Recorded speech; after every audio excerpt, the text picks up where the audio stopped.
Bem-aventurados os misericordiosos, porque alcançarão misericórdia.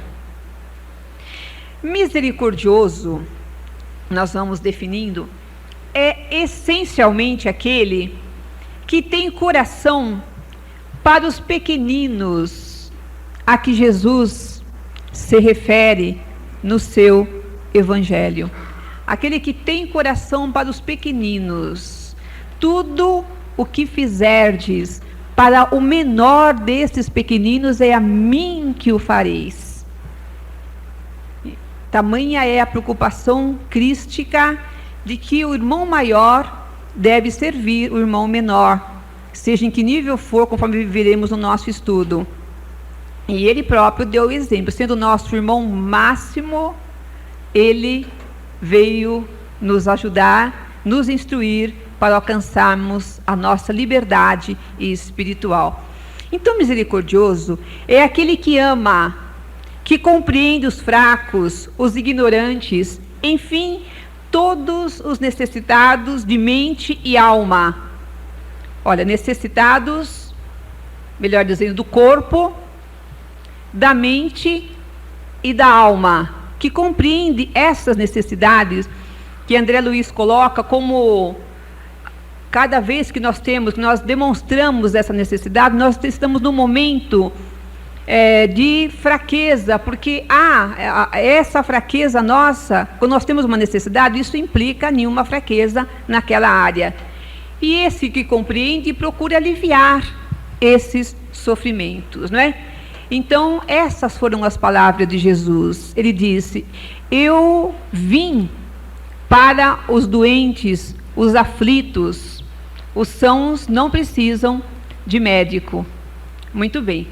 Então, como é que Jesus, por que ele compreendia tão bem as nossas necessidades? Porque nada reprovava, tudo compreendia. É simples, não é? É porque ele já tinha percorrido os nossos caminhos. O Pai, que é justiça perfeita, não criou ninguém já perfeito. Como alguns segmentos religiosos dizem que Jesus é o Filho único, o único que nasceu sem pecado, o resto já nasceu pecador. Não é assim, porque isso iria contra a justiça divina, que fez esse aqui é meu filho unigênito, esse aqui vai nascer já o maioral. Agora vocês nascem assim de qualquer jeito, porque, aliás, nós chegamos ao cúmulo de ouvir certas colocações de que nós somos filhos adotivos e que Jesus é o filho legítimo. Não é assim. Todos foram criados iguais perante a justiça divina, mas Jesus, ele percorreu os seus caminhos com grande aproveitamento, em outros orbes. Na casa do meu pai tem muitas moradas, e quando ele veio à terra para essa missão máxima, ele já trazia todos os seus caminhos percorridos, passou por aqueles caminhos de erros, de quedas. Então ele olhava para nós e olha para nós com imensa compreensão, diz: já fui assim, já me senti assim, já cometi esses erros, por isso eu os compreendo, eu os perdoo e, acima de tudo, eu os amo. Então, muitos de nós já sofremos, já passamos por amarguras que vemos agora o nosso irmão sofrendo, mas ainda não compreendemos a dor alheia.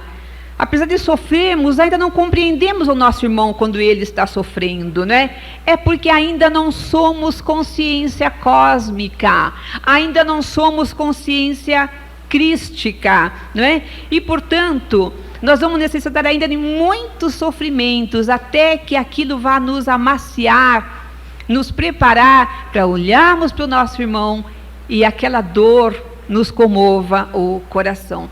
Nós temos umas perguntas que é um termômetro, Eu sempre uso os termômetros psíquicos. A pessoa diz assim: você está sofrendo? E eu? Quem vê meu sofrimento? Quem cuida de mim? E Jesus, quando caminhava pela via dolorosa, e ele via as mulheres chorando ao seu redor, ele disse: não choreis por mim, filhas de Sião, mas por vós mesmas e por vossos filhos. Naquele momento de suprema dor, o que lhe causava ainda mais dor eram os caminhos que a humanidade ainda tinha que percorrer. Então, dizíamos logo atrás que a nossa caridade vai ter que ser praticada em corpo, mente e alma, em todos os campos da vida. Jesus deixou ainda aqui o exemplo. Ele que destapava os ouvidos moucos, abria os olhos fechados, que libertava os obsediados e que curava aqueles que caminhavam nos escuros corredores da loucura. Eram todos os campos da necessidade humana que ele atuava, e a todos servindo na medida, não do nosso merecimento, mas da sua piedade, que era infinita. Então, para entendermos bem essa bem-aventurança, bem-aventurado os misericordiosos, nós vamos nos reportar a certos conceitos que nós emitimos por ocasião da introdução desse estudo. Nós temos uma introdução, né? Os irmãos vão se lembrar, as bem-aventuranças. Nós vamos nos reportar a essa introdução, para que possamos melhor compreender. Então, nós dizíamos que o Sermão da Montanha é um tratado místico, ético. Aliás, é o mais completo tratado que a humanidade já teve notícia. Então vamos refrescando nossas mentes. O que é místico? A parte mística do Sermão da Montanha é aquela que trata do amor a Deus e a busca de Deus, não é? Então essa parte é a parte da prática do amor que nos levará até Deus. E a parte ética é o amor aos nossos semelhantes. Não é? Quando se faz uma coisa errada, dizemos que foi falta de ética, não é? Porque a ética trata essencialmente do amor aos nossos semelhantes. E Jesus, depois, dissemos antes, ele iria desmembrar esse conceito vindo no Sermão da Montanha. E mais tarde ele diria que eram necessários apenas 2 mandamentos, né? Amai a Deus sobre todas as coisas e ao teu próximo como a ti mesmo. E que esses 2 mandamentos resumiam toda a lei e os profetas. E é verdade.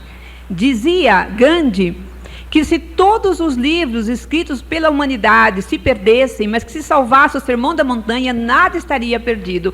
É o maior tratado. Ali está todo um tratado de ética e de mística. A mística é o que leva até Deus, e a ética, o relacionamento entre nós, o amor a Deus, o amor aos nossos semelhantes como a nós mesmos, conforme Jesus pregou. Então, amar a Deus sobre todas as coisas é a mística, e ao próximo como a ti mesmo é a ética. Então, diante disso, nós podemos facilmente concluir que o cristianismo não é simplesmente a religião da ética ou da caridade, não é? Agora vejam que eu não estou falando, eu estou me referindo ao cristianismo primitivo, aquele ao tempo logo depois do momento na cruz, ou ao cristianismo redivivo, que a doutrina espírita procura trazer, não ao cristianismo através dos séculos, né, conforme a igreja tradicional o transformou.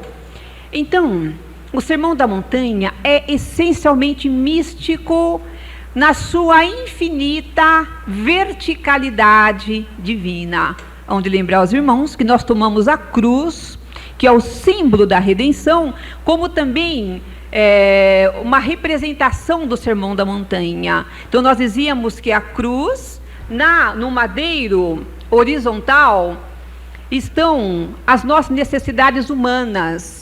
É onde nos debatemos na nossa luta do dia a dia. E que o madeiro vertical, que tem uma ponta no mundo superior, diríamos no céu, numa linguagem mais prosaica, e a outra ponta na terra, que nesse madeiro é onde estão as nossas aspirações superiores. São aqueles que levarão a Deus. Mas poderíamos também dizer que no madeiro horizontal deve-se praticar a ética, e no madeiro vertical devemos praticar a mística. Agora vejam os irmãos, quais foram os elementos que Jesus colocou no Sermão da Montanha. Olha só: humildade, mansidão, justiça cósmica, misericórdia, pacificação, pureza de coração. São os elementos que ele trabalhou no Sermão da Montanha. Esses elementos fazem parte das conquistas do Espírito, fazem parte do madeiro vertical. São esses que nos levarão forçosamente a encontrar Deus. Mas vejam ainda que coisa interessante. A mística e a ética, quer dizer, o amor a Deus e o amor ao próximo como a mim mesmo, se entrelaçam. Vejam que interessante. Ninguém atinge as alturas místicas, ninguém chega até Deus, ninguém adquire a experiência de Deus. Lembra o que nós dizíamos? Experimentar Deus. Não é só saber, é experimentar Deus. Não é só acreditar, não é?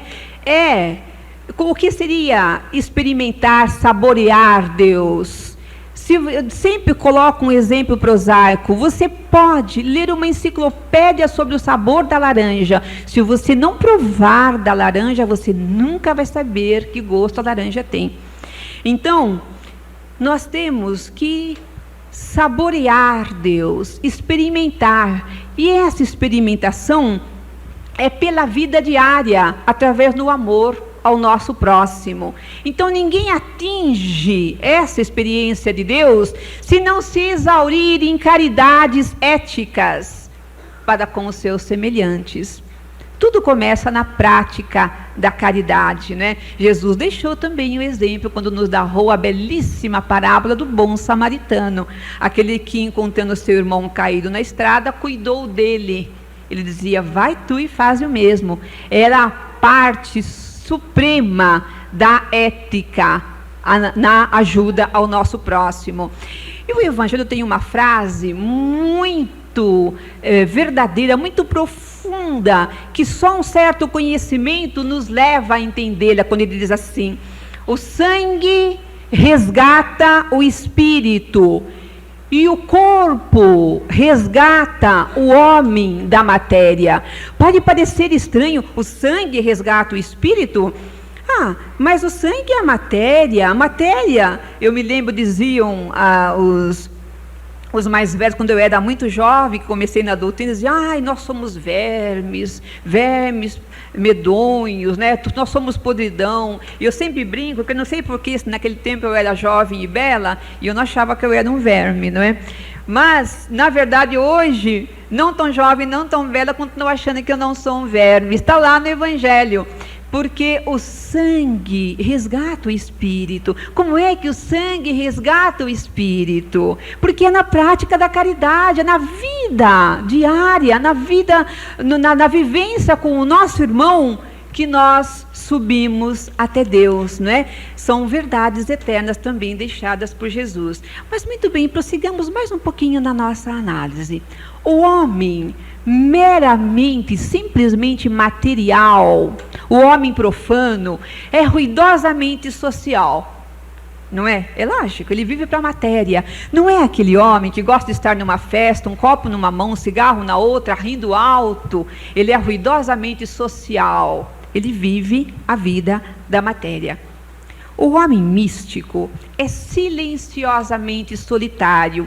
É aquele que se retira no mundo, tem até um certo desprezo pelo mundo e gosta de viver a sua solidão. Ali ele busca a Deus. O homem profano e o homem místico. Mas há um terceiro homem, há um homem crístico. E esse crístico é dinamicamente solidário. Lembra o que tantas vezes dissemos? Que só é solitário quem não é solidário. Esse é dinamicamente solidário. Ele vive as pessoas como Cristo nos vivia. Ele pratica o diálogo construtivo. Jesus deixou como nas suas verdades eternas o diálogo. Dias quer dizer dois em grego, e logos é o conhecimento. Diálogo é o conhecimento a dois, é na vivência a dois que nós crescemos, e Jesus deixou nas suas verdades eternas: onde dois ou mais estiverem, eu lá estarei. porque é só na presença do nosso irmão que nós crescemos, não é? Então notemos que essa solidariedade dinâmica do homem crístico forçosamente inclui a solidão espiritual do homem místico. Porque Jesus deu o mesmo exemplo. Quando foi que ele trouxe a maravilha do Sermão da Montanha? Não foi depois de passar uma noite solitária em diálogo com o Pai? Então a pessoa crística necessita do silêncio, da sua solidão, mas depois ele desce ao campo humano para partilhar a troca de energia que ele conseguiu do mundo superior. Então é mais ou menos assim. O homem crístico é por dentro unicamente de Deus e por fora é de todas as criaturas de Deus. Veja que eu não falei criatura, falei criatura, porque só Deus pode criar. Só Deus pode criar. Nós criamos, como alguém é criador de cavalos. Só Deus é criador, porque Ele cria o que não havia antes. Mas muito bem, ninguém pode ser realmente solidário com os homens se não for profundamente solidário em Deus. O que significa ser solitário em Deus? É aquele que ama o retiro para a prece, como Jesus fez na noite que antecedeu o Sermão da Montanha. É aquele que ama o silêncio para a meditação. É aquele que ama estar com a natureza, ouvindo os seus sons. Esse é solitário em Deus. Então, o que nos faz concluir que a fraternidade humana supõe a paternidade de Deus. Nós só vamos ser fraternos uns com os outros quando entendemos perfeitamente a grandeza da paternidade, que somos mesmos filhos do mesmo Pai. Nós dizemos isso, mas não saboreamos isso ainda. Dizemos, né? Mas ainda não sentimos, porque se sentíssemos, nosso comportamento seria completamente diferente, não é? Muito bem. Os misericordiosos receberão misericórdia, não da parte dos homens aos quais mostraram misericórdia, mas de Deus, de cujo divino amor vem a verdadeira caridade. E quando nós formos misericordiosos, não é necessariamente esperando que receberemos misericórdia do mundo, mas que com certeza receberemos misericórdia de Deus, que é misericórdia pura em essência. Mais uma vez repetimos as palavras dele: tudo que fizeres ao menor destes, é a mim que o fazeis. Então, se Jesus disse é a mim que o fazeis, Ele vai nos dar a misericórdia perfeita. Mas muito bem, quanto mais o homem doa na horizontal, no madeiro horizontal, aqui na ética, mais ele recebe do madeiro vertical na ascensão até Deus. Então, isso nos faz remetermos a um conceito agora mesmo dito. Jesus veio nos trazer as verdades eternas. Então, quando ele disse, é dando que se recebe, ele anunciava mais uma verdade eterna, uma lei cósmica. Era a lei do dar e receber, mas cosmicamente, não dessa maneira, não é como nós sempre colocamos no mundo material simplesmente. Pode até ser no mundo material, e o é, mas é muito mais no mundo espiritual. Então, existe sim uma lei cósmica que produz o enriquecimento daqueles que mantêm em si uma permanente atitude de doar. Essa lei cósmica, elas nos enriquecem todos os sentidos da vida. Aliás, está outra vez em Jesus: busca a verdade, né? E a verdade vos libertará. Busca o reino de Deus e a sua justiça, e o demais vos será acrescentado. Não nos faltará aqui na terra, enquanto nós estivermos doando no plano da vida espiritual. Então, aquele que está sempre disposto a dar do que tem, a dar o que ele é, dar de si, ajudar com o que possui, dar o amor que é, essa pessoa está a caminho desta essência. É muito importante fazer o bem, mas é mais importante ainda ser bom. Qual que é a diferença? Nós dissemos atrás que o cristianismo não é apenas uma religião meramente ética, de fazer o bem. Não é só isso que é o cristianismo. É, antes de tudo, uma religião mística. E essa religião mística, essa busca de Deus, exige que o homem seja bom. Aliás, Jesus disse: sede perfeitos, como meu Pai que está nos céus é perfeito. Então vejam os irmãos clareando este pensamento. Uma pessoa pode fazer o bem sem ser boa. E esse bem é um objeto fora dela. E às vezes é uma rebeldia. É comum a gente ouvir a pessoa dizer que Deus não olha pelos seus filhos. Deus está lá em cima, muito alto, e não vê, olha quanta gente sofrendo. Deus não vê, mas já que Deus não vê, eu vou cuidar. Ele quer ser Deus. Não acredita na justiça divina. Ele quer se fazer de Deus. É uma rebeldia. Esse bem e outros correlatos estão fora da pessoa. Ele não é bom, ele está fazendo bem, mas ele não é necessariamente bom, ou pelo menos não cosmicamente bom. E uma pessoa me dizia uma coisa muito curiosa, porque ela dizia assim para mim, com um ar assim, meio arrogante, assim: eu interfiro no livre-arbítrio, eu interfiro na justiça divina, porque eu dou. A pessoa está passando fome, era destino dela, eu vou lá e eu dou para ela. Eu interfiro no livre-arbítrio, na justiça. Eu olhei, sorri e disse: meu irmão, é um equívoco. Você, ao contrário, está sendo o instrumento da justiça divina. Ele permitiu que você fizesse e te colocou no caminho para fazer. Você está só obedecendo à justiça divina. És o instrumento, não és Deus como estás querendo colocar.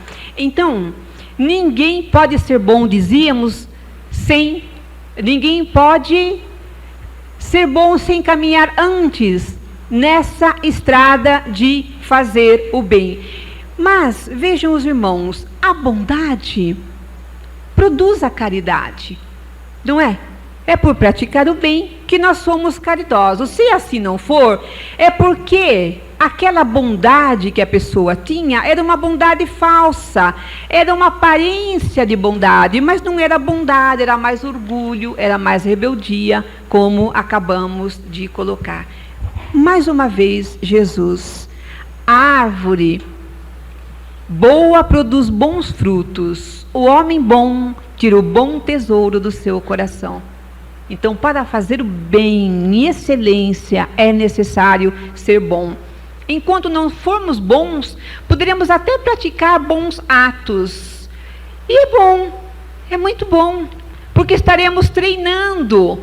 Essa atitude vai ter que tornar-se duradoura, mas estaremos abrindo picadas para sermos bons. Somente quando formos bons, quando nossos atos estiverem brotados das fecundas profundezas da experiência de Deus, termos sentido Deus, é que nós realmente teremos essa bondade plena e duradoura dentro de nós. Não lampejo de bondade, fazemos o bem agora e daqui a pouco já fazemos o mal. Por enquanto nós somos assim, não é? Altos e baixos, na nossa inconstância. Por isso que a Terra é ainda um mundo de expiação e de provas. Aqui o mal e o bem parece que estão na mesma balança. Somos bons, daqui a pouco somos maus. Vamos para o planeta de regeneração. A Terra vai ser promovida a planeta de regeneração. Nesse momento, a balança vai pender para o lado do bem. Haverá ainda mal na Terra, mas o bem estará. Porque as pessoas perguntam: mas meu Deus, por que tanto mal na Terra? Por isso, é um planeta de expiação e de provas. Temos necessidade disso agora. Quando nós evoluirmos enquanto espíritos eternos, vamos merecer um planeta de regeneração, onde a balança vai pender para o bem. Haverá ainda mal, mas o bem estará por cima. Na próxima etapa, no planeta dos espíritos felizes, aí nós não teremos mais o mal, somente o bem, ou pelo menos o bem esmagador nesses planetas superiores. É a nossa destinação. Mas qual a importância de nós estarmos repisando esses pontos? Ser bom, fazer o bem. Por que estamos repisando tanto esses pontos? É que os misericordiosos, que Jesus proclama bem-aventurados, não são pessoas apenas eticamente boas, fazedoras do bem, mas pessoas misticamente perfeitas, aquelas que têm experiência de Deus. Então é importante notar que as pessoas essencialmente boas pelo contato de Deus, aqueles que, como Jesus disse, poderá dizer, eu e o Pai somos um, esses são bons na sua forma de viver, de existir, pela solidariedade que tem para com todas as criaturas. Ele é solidário até para com uma formiga. O tempo é tão curto, mas nós temos um episódio de Chico Xavier e o nosso irmão Valdo Vieira, que ao tempo que Valdo Vieira vivia com Chico Xavier, que eles psicografavam juntos, e havia muita formiga no jardinzinho deles. E aí o Valdo Vieira saiu pela manhã e disse, à noite trarei um veneno para matar essas formigas. E o Chico, naquela humildade, nada disse, mas saiu correndo e disse às formigas, meninas, meninas, fujam, fujam todas, Dr. Valdo vem aí, vem trazendo um veneno. E as formigas dizem que realmente foram se afastando. Esse espírito já é cosmicamente bom, ele ama todas as criaturas. Portanto, quando vemos uma formiga caminhando, detenhamos aquele impulso de pisar nela. Diz, vai, minha irmãzinha, vai cumprir o seu destino, porque nós temos que treinar, sermos cosmicamente bons, amando todas as criaturas, não é? Muito bem. Então, quem viveu misticamente Deus no mundo, isto é, quem visualizou Deus no seu irmão, até mesmo numa formiga, este vive eticamente com todo o mundo de Deus, seja qual for o seu irmãozinho na natureza. Quer dizer, faz aos outros o que queria que se fizessem para si. Trata os outros como queria que o tratassem, e não tem duas leis, uma para si e outra para seu irmão. Essa é a grandiosa matemática divina e é a verdade libertadora. Conhecereis a verdade e a verdade vos libertará. Então esses misericordiosos em essência receberão misericórdia, não dos homens, nem precisa ser dos homens, mas de Deus. Notemos que a misericórdia que essas pessoas fazem aos seus semelhantes não é uma causa, mas uma condição para receberem a misericórdia de Deus. Vou clarear esse raciocínio. Não é causa. Por que que não é causa? Porque nós, sendo a criatura e ele o Criador, não podemos fazer qualquer exigência como um direito nosso. A gente diz assim, eu faço tanto bem, por que estou recebendo isso? É que nós já colocamos o nosso bem como sendo uma causa, e nós não estamos em condição de exigir nada do Criador. Por quê? Porque tudo que é espiritual e divino é essencialmente gratuito.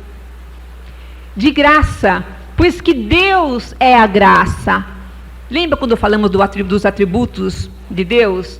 Nós costumamos dizer Deus é amor. Não, amor é um dos atributos de Deus. Ele tem tantos atributos. E na Terra nós lhe damos uma infinidade de atributos. E não são só esses. Nos outros, quando chegarmos a mundos mais evoluídos, nós saberemos de outros atributos que Deus tem, que nós nem imaginamos. Mas Deus é também a graça perfeita, a graça pura, a misericórdia, graça no sentido de misericórdia, né? E Deus sendo também a graça plena em todos os sentidos, levado às últimas potências, ele pode então, Jesus pode explicar com essas palavras, né? Porque dizendo que ele tudo nos dá graciosamente, porque temos que nos preocuparmos tanto com as coisas, quando olhai os lírios do campo, que não fiam nem ceifam, não tecem, mas que nem Salomão, no auge da sua glória, se vestiu como um deles. Tudo nos dá de graça, gratuitamente, o sol que nos aquece, tudo no mundo está de graça. Nós é que complicamos muito com o nosso relacionamento humano, não é? Mas se tudo vem de graça mesmo, para que praticar a misericórdia? Primeiro, porque é da lei. que nós temos que ser perfeitos como nosso Pai que está nos céus é perfeito. E segundo, é para que nós criemos um clima propício para que essa dádiva divina possa nos ser concedida. Em outras palavras, numa colocação que eu gosto de colocar, bem assim nossa, para abrirmos picada para o psiquismo. Porque muitas vezes nós estamos em condição de receber. Nós colocamos como que uma parede entre nós e as dádivas que estão ao nosso redor. A prece, a prática do bem é abrir picada no nosso psiquismo, é umedecer o nosso psiquismo, às vezes ressecado, para recebermos a misericórdia de Deus. Então, aquele que espera a recompensa, pagamento pelos benefícios que ele presta aos seus semelhantes, é egoísta e mercenário. Ainda que essa recompensa que ele queira seja apenas gratidão. Às vezes vai muito além, queremos que Deus também, não é? Veja, olha como eu sou bom, não é? Mas às vezes que exigimos que a pessoa seja grata a nós. E vejam que coisa interessante. Esse desejo, por mais natural que possa parecer no nosso mundo, exigir apenas que a pessoa seja grata, isso vai contra o que Jesus determinou, que a tua mão esquerda não veja o que a tua mão direita faz. Não foram as palavras dele? E vejam, o Espírito Sheila tem aqueles 10 pontos, né, 10 sinais vermelhos contra as obsessões espirituais. E um desses 10 pontos é esse aqui. Aqui espera receber a gratidão pelo que pratica. Que chama os outros de ingratos. Esse é sempre vítima dos nossos irmãos infelizes nos processos obsessivos, não é? Então, eis porque esse desejo de receber gratidão do mundo é muito perigoso, não é?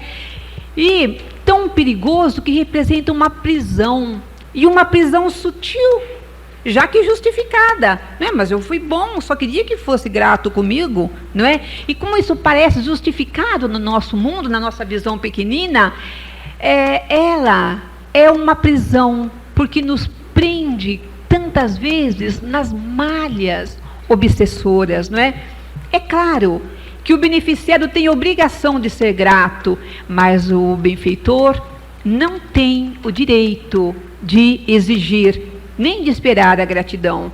Então, o homem crístico está liberto de qualquer espírito mercenário e trabalha essencialmente, inteiramente de graça.